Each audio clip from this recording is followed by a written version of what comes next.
Good evening and welcome to episode 78 of SCOTONOMICS. A special welcome to everyone who's watching us on Facebook, YouTube, Twitter, and also on TikTok now. So thanks to Kevin for adding that to our stream. Tonight we've got one of our favourite types of episodes, and this is kind of classed as a myth buster. And to do that, we're going to look at the difference between the heterodox view of the economy and the orthodox view of the economy. Scotonomics likes to think it represents around about 8% of economists as we discuss the heterodox approach to economics. Now, the other 92%, the orthodox approach, is much more where you'll find most of mainstream economics. So tonight we're going to look at the differences and we're going to get to the real heart of the heterodox view of microeconomics. So the first thing I'd like to do is welcome Karen van Sweden. Hello, Karen. Hello, how are you? I'm very well. Looking forward to tonight. Yeah, this should be interesting. Looking forward to it. Okay, now we've got Eric ready to join us as well. So hello, Eric Dean. How are you doing? Hey, how you doing? We're very well. Thank you so much for joining us. And tell us whereabouts in the States are you joining us from today? Oh, I'm over in Portland, Oregon, on the northwest side of the country. Okay, fantastic.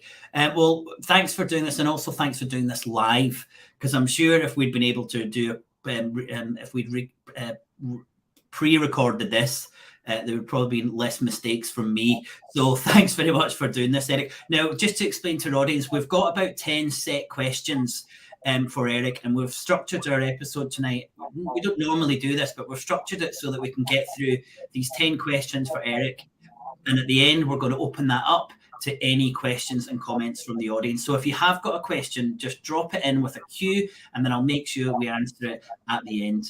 Okay, Eric, are you ready for this? Oh, yeah. Okay, fantastic. So first question. Most of our viewers will be aware of what is covered in macroeconomics, but can you tell us what microeconomics is? And how would you define the difference between orthodox microeconomics and heterodox microeconomics? Yeah, so on the orthodox side, really the micro-macro distinction isn't orthodox. It's a neoclassical distinction. The kind of history of that is essentially you can trace that back to the general theory in 36. By then, a lot of economists had kind of come down on the neoclassical material, your standard textbook, profit maximizing businesses, competitive markets, invisible hand of the price mechanism, all that good stuff. And then when Keynes comes along, he says, no, the way it works for individual markets isn't the way it works for the entire economy. And that kind of forced the orthodoxy to to a limited extent at least, accept that there was a macroeconomics that's distinct from a microeconomics. But ultimately, they came down on we can build the macro from the micro. So we can think of consumers maximize their utility. They choose the things that give them the most satisfaction. Businesses maximize their profits to make the most money possible. Markets bring those two groups together along with workers and everybody else to produce prices, and then you can just build the market economy up from that, from those micro foundations. So really, that's why there is a macro micro distinction. On the heterodox side, when you're talking, Marxists or post-Keynesians or institutionalists or any number of other heterodox economists, because there was never this, or at least in most cases, there was never this adherence to those neoclassical microeconomic foundations. There was never really a important distinction between micro and macro. The distinction is the basic distinction, of course, is the macro is the whole economy, usually the economy of a country, and the micro is the individual markets, the individual businesses, individual households, and so forth. But heterodox economists don't think of it as, well, there's macro and there's micro, and those are two distinct things, or this notion of micro foundations of macro. Some heterodox economists actually say there should be macro foundations of micro, which there's debate about that, but makes a lot more sense, because once you kind of stop thinking of the atomism of orthodox economic theory, you start to realize that individual household decisions or business decisions actually are influenced and influence the broader economic system. So that's the gist of the heterodox approach. Is this kind of holism idea that there are these broad social structures, macroeconomic dynamics, um, but also individual organizations, individual markets, and agencies, so actual people making decisions. So heterodox microeconomics, which is my particular field of expertise, um, is basically not the micro foundations of macroeconomics, but just the kind of real world theory of how businesses, actually individual businesses or households or what have you, actually do things, how those processes actually operate. Complete sense to me, Eric, I have to say, because it's not as if, individual actors like myself, for example, or small businesses or bigger businesses are not aware of what government is doing. So, it's got to be a symbiotic relationship, surely. Now, the second question we wanted to ask you was, a heterodox view of pricing seems much more real world to me. So can you talk us through the idea of administered prices?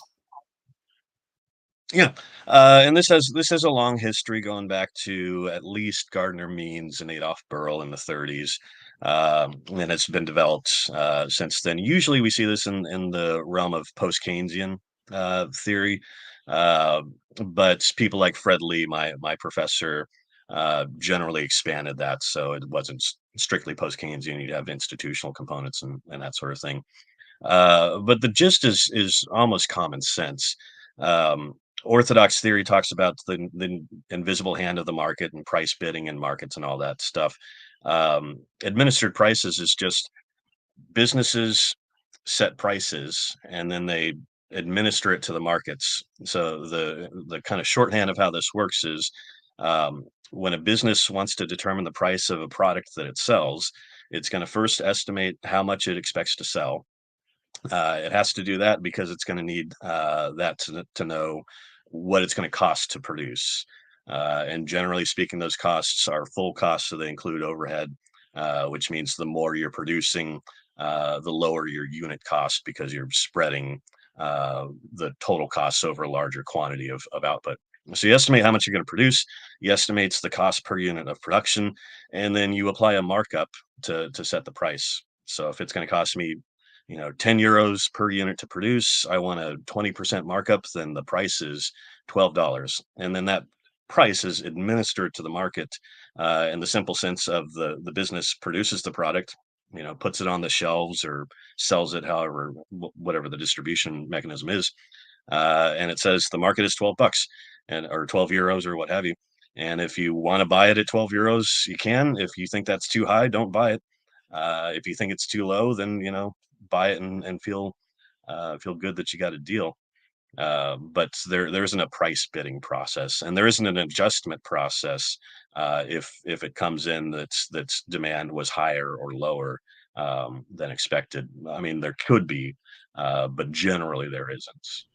So yeah, very very common sense. It's based on you just go talk to managers and ask how they set their prices, and they tell you that.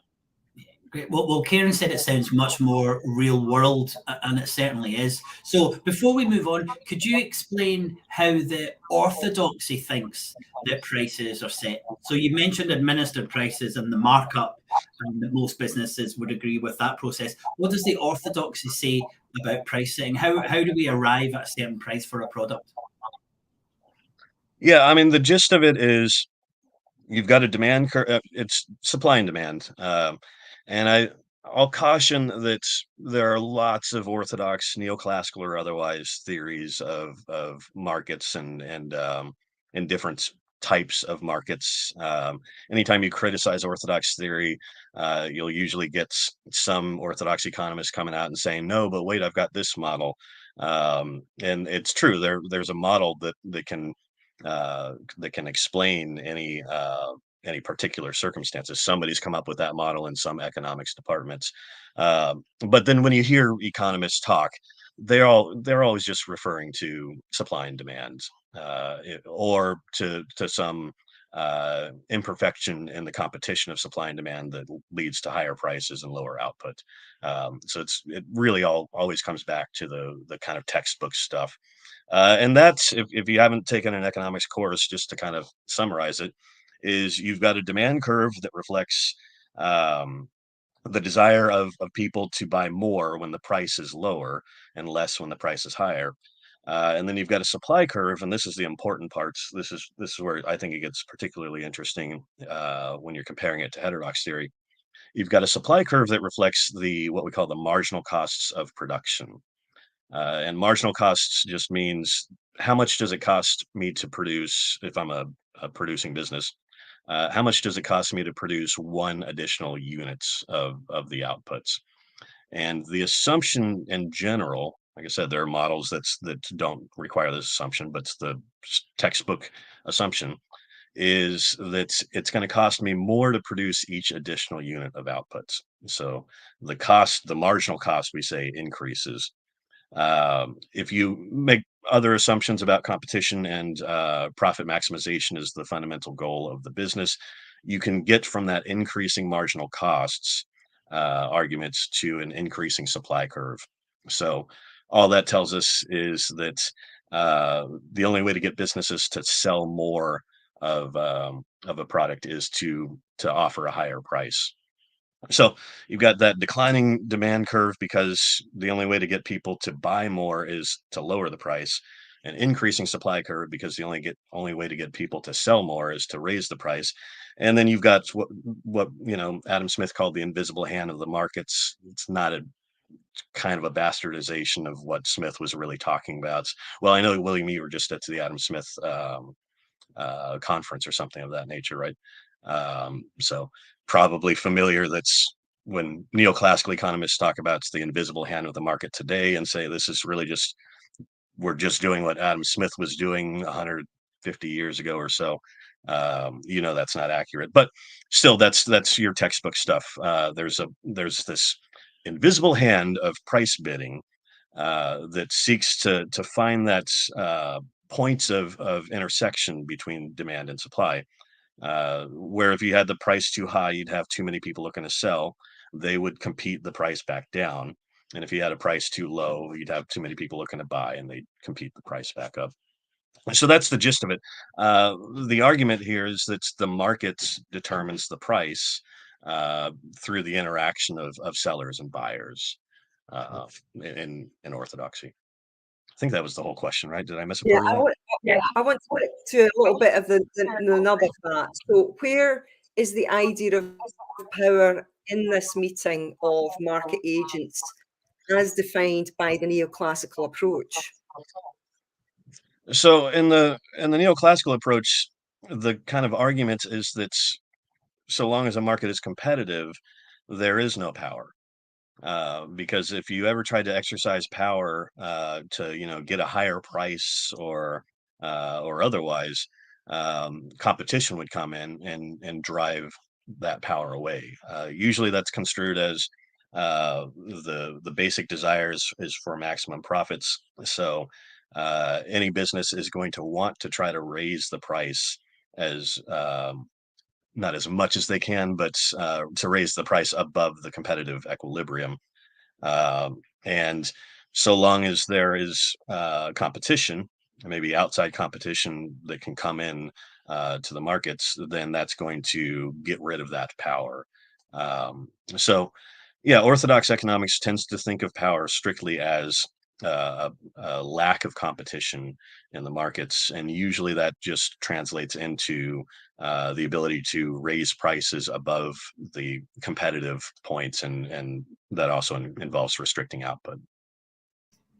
And Eric, it's assumed that power is kind of equal, isn't it? That an individual has the same power as a company who's looking to sell, and the same if you're thinking about like the wage, the market for wages, that the employer has the same power as the person who's taking that job.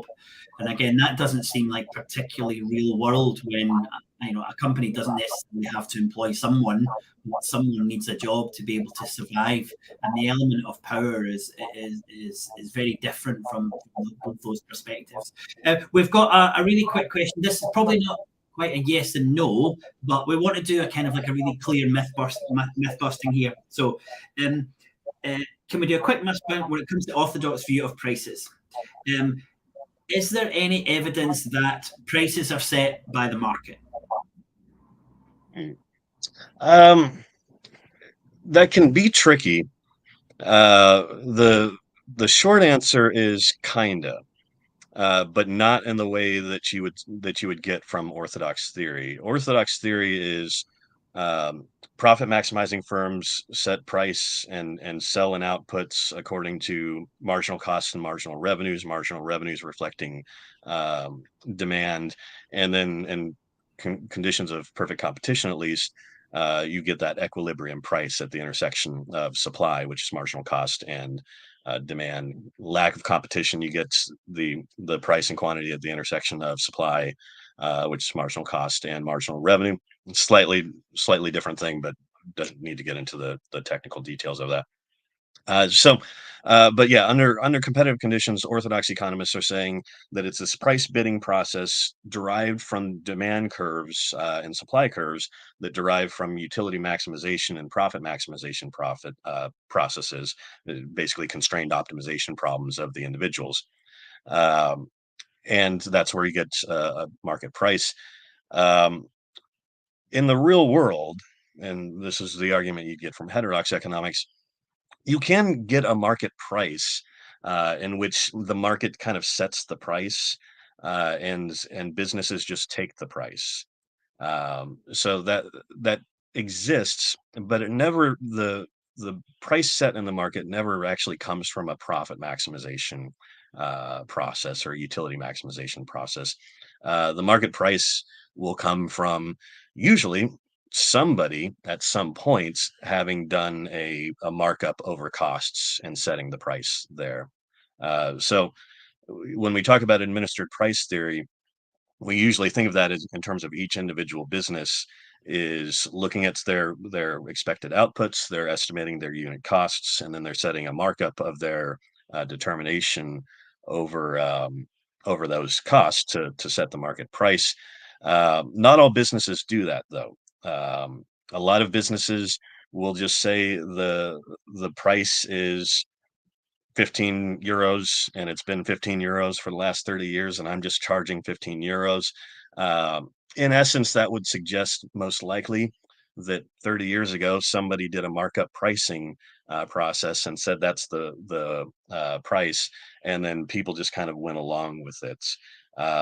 You can kind of a core model in post Keynesian theory is called price leadership. And this is very common. I wouldn't say it's the majority of businesses, but I'm not entirely sure. But you can see this a lot. That's a situation where one dominant business in the market does a markup process. They estimate their average cost. They set a markup, and that becomes the market price. And then the price followers simply look at that price and say, okay, that's the price I'm charging. So I say that because for the price followers, the market is essentially setting the price in the sense that they kind of have to follow what that price is on pain of getting of retaliation from the price leader. But the actual derivation of that price is still just an administered price. It's still just a markup process over costs. So yeah, the markets itself in terms of this price bidding process from profit and utility maximizing individuals, that doesn't exist. Or at least there are very few markets in which you could say that's how the price was determined. Right. But there are these complexities of how market prices are actually formed.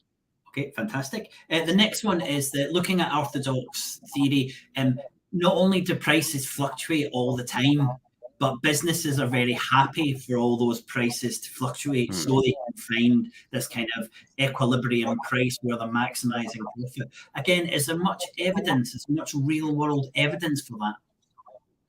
No, I mean, you can find commodities markets in which there actually are bidding processes on spot markets that you could say kind of match up to, your orthodox textbook microeconomics story. Usually you dig into those, you end up realizing that no, actually there's a lot of stuff that doesn't fit that story either. But just setting those aside, um, no, the vast majority of businesses are doing this in a different way. Great. Yeah. Did I miss part of that question, I think? Do businesses want these prices fluctuating all the time, or are they designed actually to try and keep prices very much stable compared to them fluctuating? Oh, right. Yeah. Okay. Yeah. I knew there was something I meant to say about that. Yeah, and that's a basic argument from heterodox theory, and it's really just observed in the history of capitalist economies is businesses don't like price instability. And if you think about it, there are obvious reasons for that. If you're a business, think of a major manufacturer or, a film studio. You're producing products that require years of planning before you can actually bring these products to market. Um, they're going to require all sorts of different inputs taking place, in terms of expensed outs over several periods. um, the last thing you would want is to not know what any particular input is going to cost you 3 years down an 8-year planning process. um, so you're going to need price stability. And the other side of that, so that's on the input side. On the output side, the last thing you want is to spend 8 years or whatever developing and ultimately bringing a product to markets and having no clue what you can expect to get in terms of the price of that product, which is effectively what a supply and demand model is saying. It's saying once the product is at the markets, once their demand is in the markets, the interaction of those two things is going to determine that price. Most businesses would consider that insane to rely on that to run a business. I mean, sure, you can think of exceptions to that where there are spot markets. Maybe there's small businesses that don't require a whole lot of long-term planning. But the vast majority of businesses are going to want price stability, and that creates a problem because a lot of businesses do think in terms of maybe I can improve my market share um, by competing on price, by trying to undercut my competitor's price.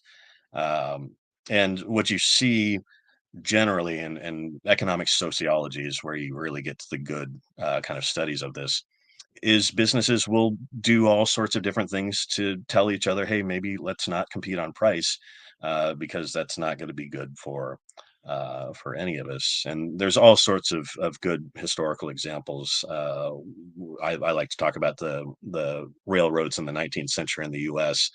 I think by 1900, about half of the businesses, half the railroads that had ever started in the U.S. had gone bankrupt. And a lot of that was because they couldn't figure out how to stabilize their prices across these large businesses that require long run planning. They eventually went to the government and said, regulate us so that we can keep stable prices. So, yeah, the sort of price competition, which is at the core of your orthodox microeconomics, is extremely rare.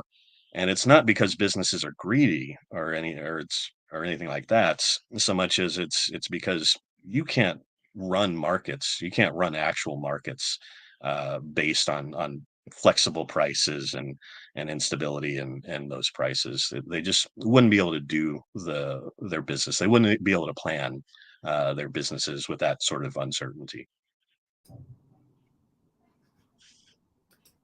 And put your neoclassical head on. So in neoclassical economics, competition is the great leveler. But what role, thinking from that viewpoint, what role does competition play in markets and pricing from a neoclassical viewpoint? Yeah, I mean that's really at the core of the neoclassical view is this notion that there is under certain conditions, if the market is correctly functioning, that you can get to this equilibrium price, which balances out the desires of customers against the opportunity costs of businesses, and competition is happens through price to get us to that point.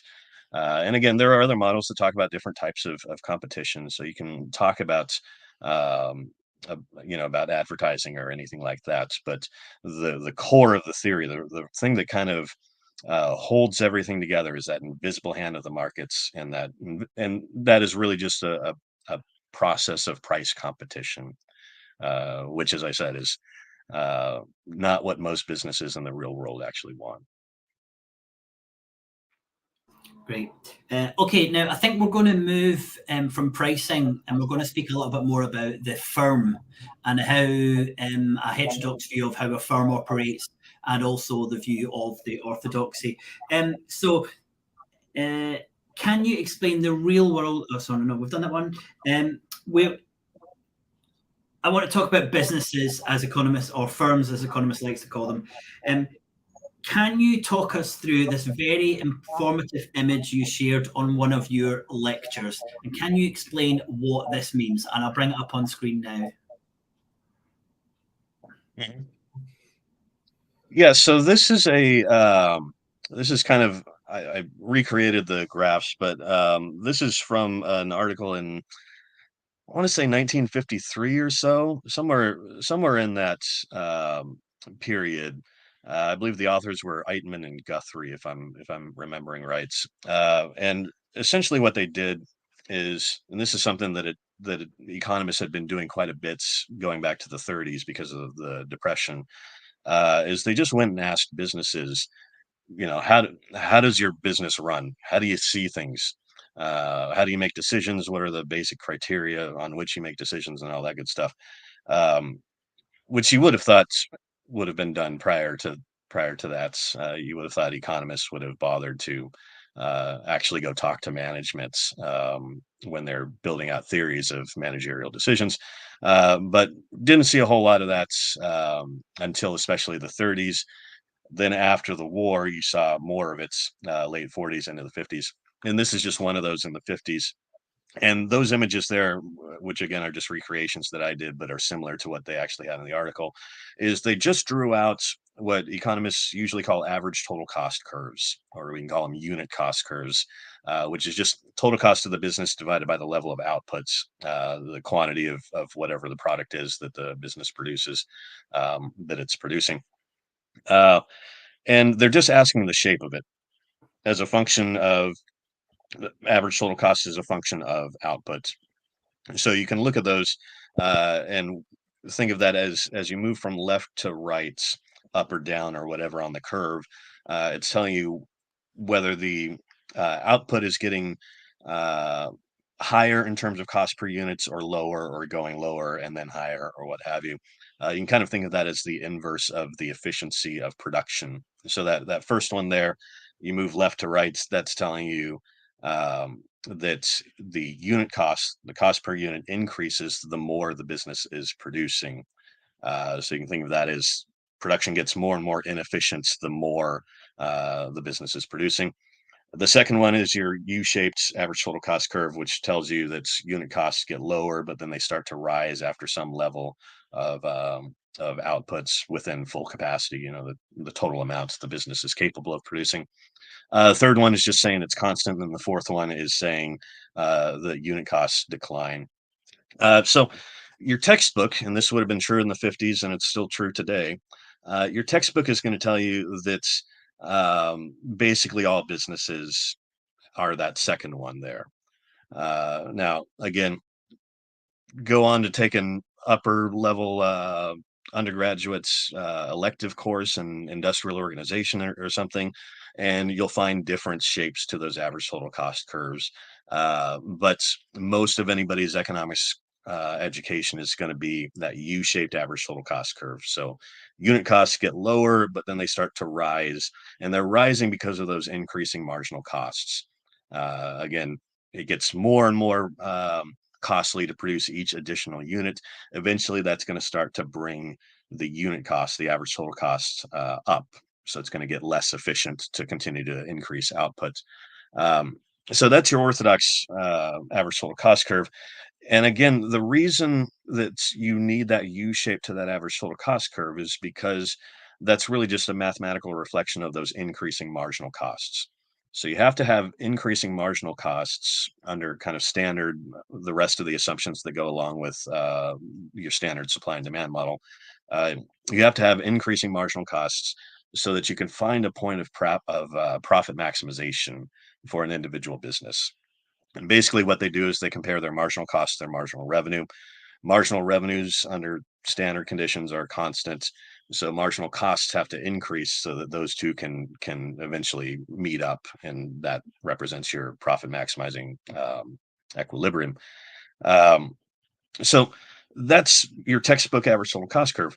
What economists found, and this is really just one example of something that economists had found over and over again and have continued to find since then, to the extent that economists bother to talk to management about how things actually work, is very few businesses believe that their average total cost curves are U-shaped. The vast majority of them, and this usually comes out depending on the survey to somewhere between 85 and 95% of businesses, we'll give you that last average total cost curve, which just tells you that the unit cost of production decreases as you produce more outputs up to, or at least very near to, the point of full capacity. So the more you're producing, the cheaper it is to produce. And the reason for that, just the intuition behind that, is usually the actual direct costs of production are constant per units. So whether I'm producing a lot or a little, it usually takes the same number of man hours, the same amount of raw materials to produce a 10th unit as it would to produce a 200th units. So unit costs from direct costs are the same regardless of your level of output. Your overhead costs tend to be the same, but when you divide those by the level of outputs, your units overhead costs, your overhead costs per unit produced, tend to just shrink. So if you're paying 5 accountants, you know, 350,000 a year, and your business is producing 100 units, then the overhead component of that unit cost is going to be, what I say, 35,000 a year, whatever the numbers I just said are. If you're producing 1,000 units, then it's going to be a tenth as much, right? Because you're just spreading that overhead over a larger quantity, which is just the denominator of the average, in this case, average overhead cost. So that probably sounds like common sense, and it is. And if you ask businesses, as these authors did, what's their average total cost curve looks like, they just tell you that. But the reason that's important is because if you've got constant unit direct costs and these declining average total costs, it becomes problematic to say that there's a profit maximizing level of outputs for a business. It can be done. Again, you can bring in other models that will accommodate this, but you don't usually see them, because once you do that, it's hard to tell a supply and demand story and everything. So it's been for over half a century, really for close to a century, if you go back to the work of Burl and Means, and really for over a century if you go back to people like Piero Sraffa at the beginning of the 1900s. That a lot of economists have just kind of stuck their heads in the sand and said, no, our average total cost curve is U-shaped, and if we acknowledge that, then we can go on and tell a story about the derivation of supply and the invisible hand of the markets and all of that stuff. The second you bring in that other, that just simply declining average total cost curve, things get hairy, to say the least. Okay, that's fantastic. And just to kind of to clarify that with the numbers, that the 5.3% is what neoclassical economists say Oh, how companies set their decide on their costs. And when you go and ask companies in this survey, 95% say no, it actually looked like this. And I think for me, it was a really great example of the difference between an orthodox approach and a heterodox approach, which was go and ask people how it's done and then try and build that into your theory, compared to an orthodox, which is this is how it's done, and if it's not done this way, then that's because of some kind of imperfection or some kind of quirk in these yeah. people. And I also saw that there was maybe they don't say they act like that, but actually they do act as if they're setting costs like that. And it's a wonderful sleight of hand, that, isn't it? Or maybe you don't think you're doing that, but actually you are. It's probably gaslighting. It's probably gaslighting, you would say. I think we've got one more question. Oh, and if I can add one thing before that, if any of your viewers are interested in kind of getting down into those details, there's a new Keynesian economist by the name of Alan Blinder, or it might be Blinder. Fred actually said it was Blinder, but he did a book along with a bunch of other colleagues called "Asking About Prices" back in the 90s. And found essentially the same thing that we've been discussing here. But it's a really good book because Blinder was just one, he was mainly interested in the macroeconomic side of it. But you can tell he's pretty explicit that he says, I'm doing something that most of my colleagues don't ever do, which is go ask businesses. And they did a very big, very thoroughly crafted survey of or series of interviews, really, um, and found out things like this, things like the average total cost curve isn't U-shaped. And one of the things I really like about that book, aside from there being so much good information in it, is that he's very honest throughout about how surprised he was to find out that what he thought was the gospel, your standard principles economics texts, were so far off base on so many just basic things like the shape of these cost curves. Yeah, there's a huge amount of evidence that this just is not useful when you're trying to look at the actions of a firm. Kieran, you've got a question on inflation, I believe. Yeah, I mean, you've gone into this somewhat, that final macroeconomic effect of a set of prices which are predetermined, called inflation. So, what do most economists get wrong about the causes of inflation, and how does heterodox macroeconomics address these failures, apart from the really obvious example you've given, which is ask questions of the people that are doing the price setting? I mean, as a microeconomist, I have to say that the thing most economists get wrong about inflation is they treat it as a macroeconomic phenomenon. But maybe that's just my bias because I think microeconomics is more interesting. But I actually do believe that because we think of inflation as, and you could make this argument about anything. So, take that with a grain of salt, I guess. But we think of inflation as it's the average price of the final goods and services. Generally, we think of it in terms of the final goods and services that consumers buy, but you can track inflation in other ways as well. Um, and what most economists don't, I think, get wrong about it is that they think of that average as just, well, that's just a number, and we can track that number through time, as though it just represented this one whole, when in fact, of course, it's just an average of thousands of different products, made up of that make up the consumption baskets of urban consumers, or however the government officials are defining it. Um, and that, I think, is really problematic. First, because you then, especially on the orthodox side, tend to see treatments of inflation as though it was just that, just a single variable. So, go to the kind of old school monetarists, and they say, well, inflation is just a change in the price level. And then we can throw that in and say, well, that must be, a function of outputs, the money supply, and the velocity of money. And then the monetarists will say it must be the velocity, or the money supply rather.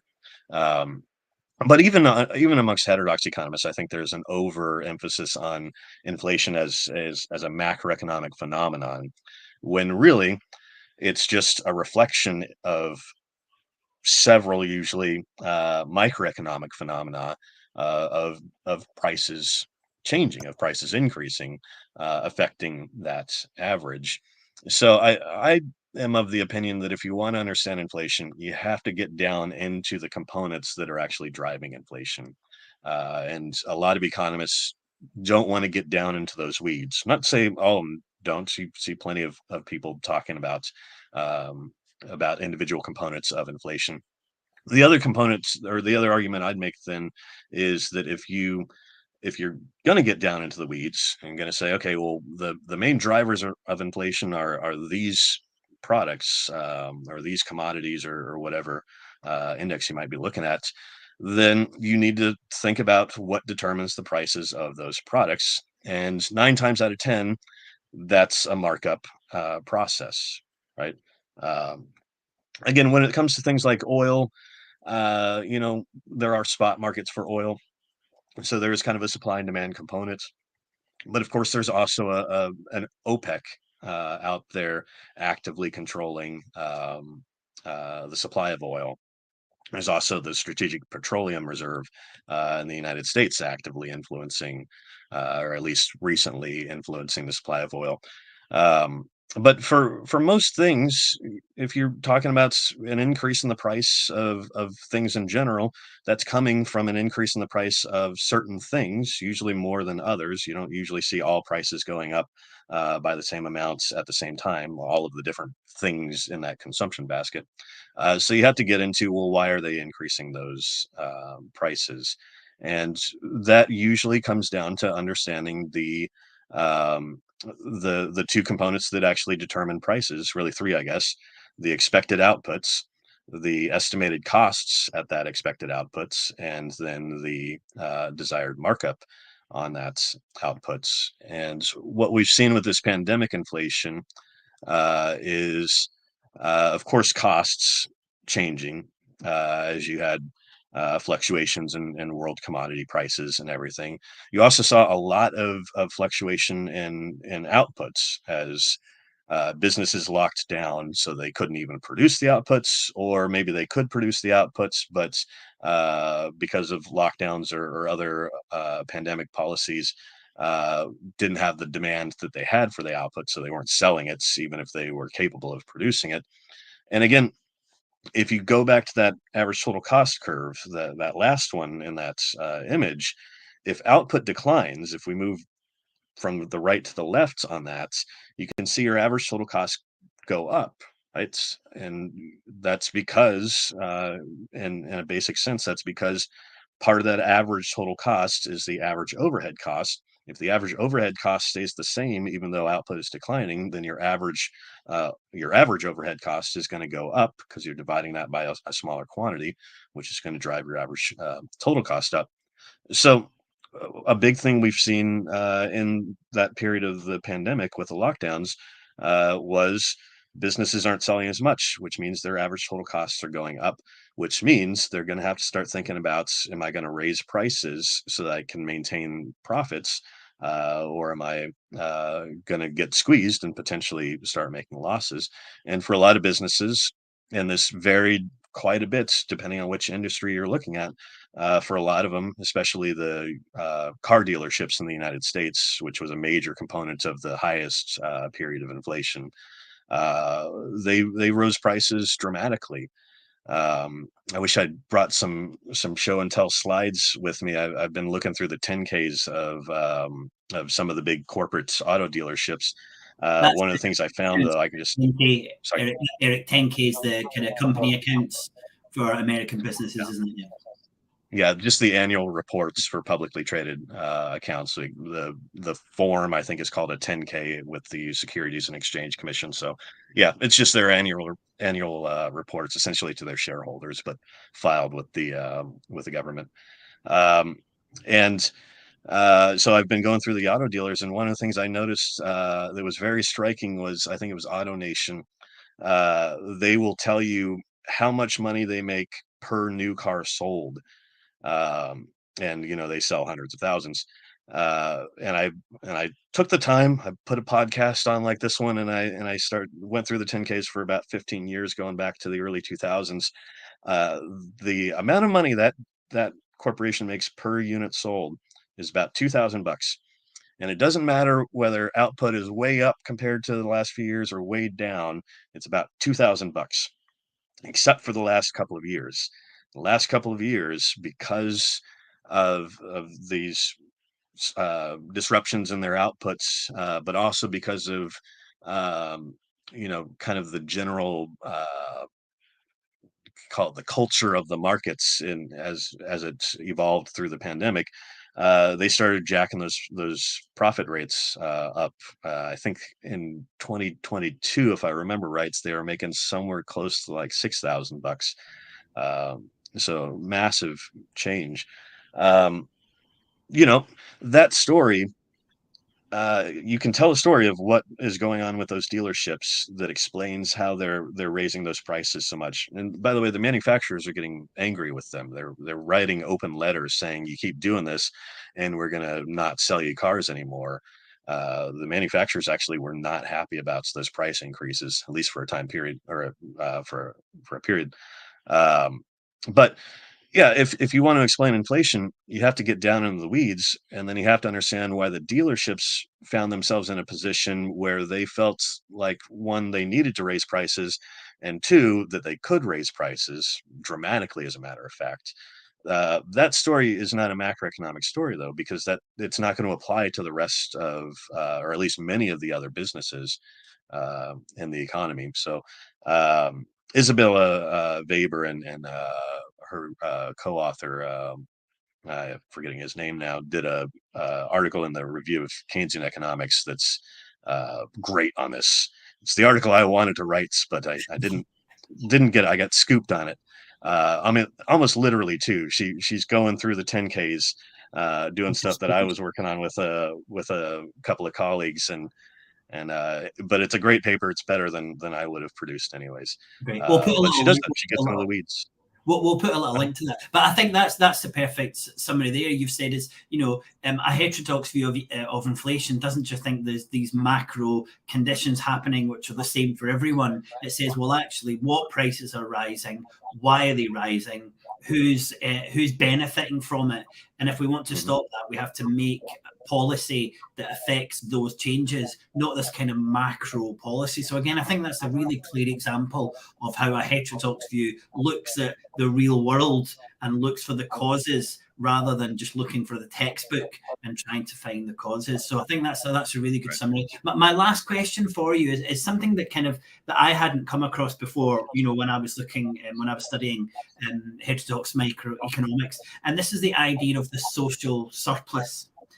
So I know we've covered a lot, but can you define what the social surplus is in heterodox economics, and can you explain who controls this social surplus? Because for me, I think this is a really clear difference of how we end up with the types of products that we have. Yeah, in a basic sense, the social surplus concept is it's kind of one of the unifying concepts for a lot of heterodox schools of thoughts. I'm not actually sure where the phrase itself comes from, but this is a concept that Marxists would be okay with talking about. Neo-Ricardians, post-Keynesians, institutionalists would all kind of think of this concept as meaningful. In a basic sense, social surplus just refers to GDP. It's just the stuff the economy is producing. But we call it the social surplus because we want to emphasize that that the stuff being produced is socially created. It's not naturally given, and it's not the product of some series of aggregated constrained optimization problems or anything like that. There's a social determination of what gets produced, and then the incomes that determine who will actually be able to purchase that stuff. And a lot of that's then you can kind of take back to especially the post-Keynesian school of thoughts, where in essence you're telling the same kind of Keynesian, Kaleckian type arguments about what drives the level of outputs. And that's your standard arguments that demand creates supply, as opposed to Say's law that holds that supply creates demand. And the gist of that then is, well, who determines kind of actively in the system through their spending what supply is going to get created, what output is going to get produced? And generally that's businesses through investments, and governments through their spending policies, less their taxing policies. So you can think of that as when businesses are out there increasing their investments to expand capacity or to develop new products. That is then the demand that is the demand for those services or for those inputs or what have you, that is going to generate the employments and the outputs that then will be purchased by those who garner the income. Same thing with the government. If the government wants to, build a bunch of windmills, that is the spending, their desire to build those windmills that will put people to work producing the windmills, that will then have ripple effects, your kind of standard Keynesian arguments about additional spending, additional employment, additional outputs, additional income. But yeah, that's the gist of it. And really the core, the thing that I think is most relevant is it matches with the kind of post-Keynesian arguments, the same arguments you would have seen in the general theory, that it's these spending decisions that are driving outputs, employments, and income ultimately, and that it's a lack of spending that leads to a lack of employment, lack of output, and so forth. But with an emphasis that this is a social creation. So from a microeconomics side, the macro people are always thinking these big aggregate terms like GDP. But from a microeconomic side, we would think in terms of, well, what did determine whether or not the businesses produced, luxury cars versus working class cars? At least here in the U.S. during the pandemic, the auto manufacturers realized that they weren't going to be able to produce all of the cars that they're used to producing.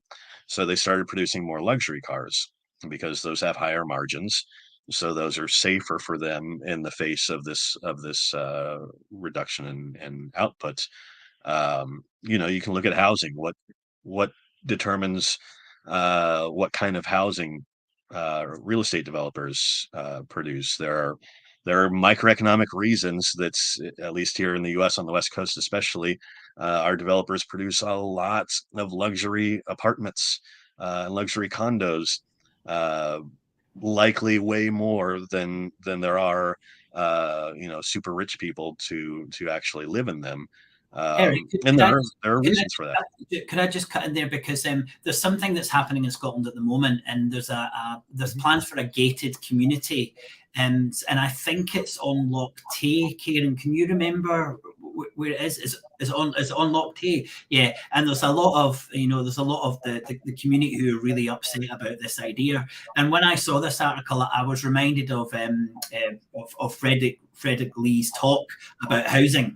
And he says there's not a lack of demand for affordable housing, right? Everyone needs affordable housing, but those who determine the social surplus have decided that they're not going to build affordable housing, and they're going to build things like condos on the west coast of America, or gated luxury apartments in Loch Tay in Scotland. And we'll often hear people say, but that's just supply and demand. And that just really takes away kind of any understanding of the agency that's behind these decisions to provide services. And you'll hear that in Scotland with this argument, well, people want to buy these houses on Loch Tay, so we're building them.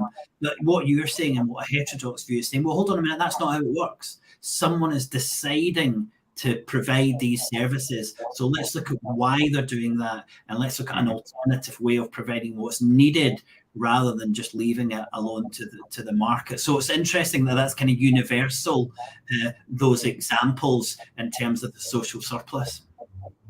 Yeah. Yeah. And it's not necessarily that they're making those decisions because they're, assholes. They're making those decisions for certain reasons, and certain historical reasons, certain reasons that have to do with their relationship with investors, with what they can get away with according to the laws. And until you understand those reasons, if you tell a supply and demand story, what you're doing is you're saying you're basically whitewashing it. You're saying, well, I know that the price is reflective and what gets produced is reflective of the intersection of supply versus demand, the interest of the producers balanced against the interest of the consumers. And you're basically whitewashing what's actually going on. So the first step is to actually find out why the people, I guess the first step is to find out who's making the decisions. And the second step is to figure out why they're making those decisions. And then if you're interested in changing things, then you can start thinking about how could we either take those decisions out of the hands of these people or construct a different environment in which they'd make different decisions. Fantastic. Well, I gave my little summary there. Kieran, any final thoughts before we let Eric go? We have got one question from our audience, which I'm going to ask you before you go. It's probably quite a technical one about marginal costs. But Kieran, do you want to just give us a little summary? Sorry. It's very interesting for me, actually. I've got something going on with in my life as a counsellor just now, which this is really illustrative for me on that level, and it's making me think much more deeply about that as well. So thank you for this. It's been really interesting. Yeah, sure thing. Great. Well, this one question then, can you explain some of the marginal costs mentioned? And I think maybe that's just that is, when businesses are making a decision supposedly to charge something and they're looking at marginal cost, do you want to just explain what would be involved in that and how that process would actually pan out? Yeah, I mean, the first thing to know is, and this is another thing you see in books like Asking About Prices and other surveys of actual managers, is businesses in the real world don't think about marginal costs. Almost never, unless you've got, unless the manager is an MBA who was just really into his economics classes or something. Most of the managers aren't even going to know this term marginal cost. And actually, if I recall, in Blinder, they kind of go through and say, not only did they not know what marginal costs were, when we explained to them what marginal cost means, which again just means what's the additional cost for producing each additional outputs. So if I'm producing 10 units, how much does it cost me to produce 11? If I'm producing 150 units, how much does it cost me to produce 151 units? How much additional cost? And Blinder says even when we explain what marginal cost means to most managers, they'll either still have trouble understanding what the hell we're talking about, or if they do understand, they'll have trouble understanding why the hell we're talking about it. Again, marginal costs are central to pretty much any orthodox microeconomic model of business decision making. They're going to be talking about marginal costs in one respect or another. But businesses just think in terms of, no, that's not how we think. One of the reasons for that, though, is because the shape of the marginal cost curve for actual businesses tends to be either constant or declining. Now, since I was a student of Fred Lee, I have to say sometimes they can be increasing too. Fred had an argument about that back in the 80s that we don't need to get into. But generally, they're probably constant for most businesses in most circumstances. So if I'm producing 10 units, it costs me, €5 to produce an 11th unit. If If I'm producing 150 units, it costs me €5 to produce 150 first units, and so on up until, or at least near, the maximum I could produce in a given period of time. Um, and if you think about that, that just makes sense. If you're running a pizza shop, it takes you, you're probably not even going to consider the cook in terms of one additional pizza. You're just going to think of the dough, the sauce, the toppings, and those are going to be the same price whether you've been producing pizzas all day long or whether business has been slow. And that would be true of just about anything. And that's probably why most businesses, when you ask them about marginal cost, they say, I don't know why you're talking about that, because if it's the same thing, then marginal cost in terms of what's the additional cost of producing each additional unit, you don't really think about that. It's just what's the cost of producing a unit. So really, you're talking about unit direct cost or average direct costs of production, not marginal cost, like orthodox theorists do. So Eric, it's good to finish on this, because what you're effectively saying is the one thing that underpins the whole of orthodox microeconomics is this concept of marginal cost and declining over a long period of time. But when you go increasing. When you go to businesses, they say that this is not only something they don't bother about, but they don't even understand. And this is the basis for orthodox microeconomics. So it really couldn't be more of a myth if someone actually tried to create it as such. Eric, we've done an hour with you. We're so grateful for your time, because I know how incredibly busy you are. Thank you very much. I hope that you all enjoyed that. I know, having studied this now and been on like my 10 weeks, I still find a lot of these things really confusing. So I'm sure it'd be worth you coming back and looking at this episode again to get some of Eric's answers, because it is fundamentally important to understand the differences between this orthodox view and the view of the heterodox economists like Eric. Eric, thanks so much, and hopefully we'll see you soon. Yep, sure thing. Thanks for having me. Bye. That's our second time we've had a microeconomics person on, and it's just a completely different conversation that we have from most of our guests when we're talking about macro, isn't it? Yeah, it was really interesting for me. Absolutely, yeah. Great. I'm sorry, Hashbury, I didn't get to find out what Eric's favourite music is. I'll ask him next time I see him, and I'll drop you a note. Please do like and comment if you've enjoyed this. We had a question saying, is this directly related to independence? And I had to say, no, it's very indirectly related to independence, because Kieran and I are strong believers that if you understand the economics and the economy, then it's really powerful for a democracy. And we think that the more you understand economics and how our economy actually works, the more likely you are to want to have the real power and the real agency to change that through independence. So thanks everyone for joining us. Please do watch this again if you found it a little bit confusing, and share it with anyone who you think will want to know more about how the economy actually works. That's all from us. Next week, we've got a special episode because we're launching our Festival of Economics. So that'll be round about the same time next Monday.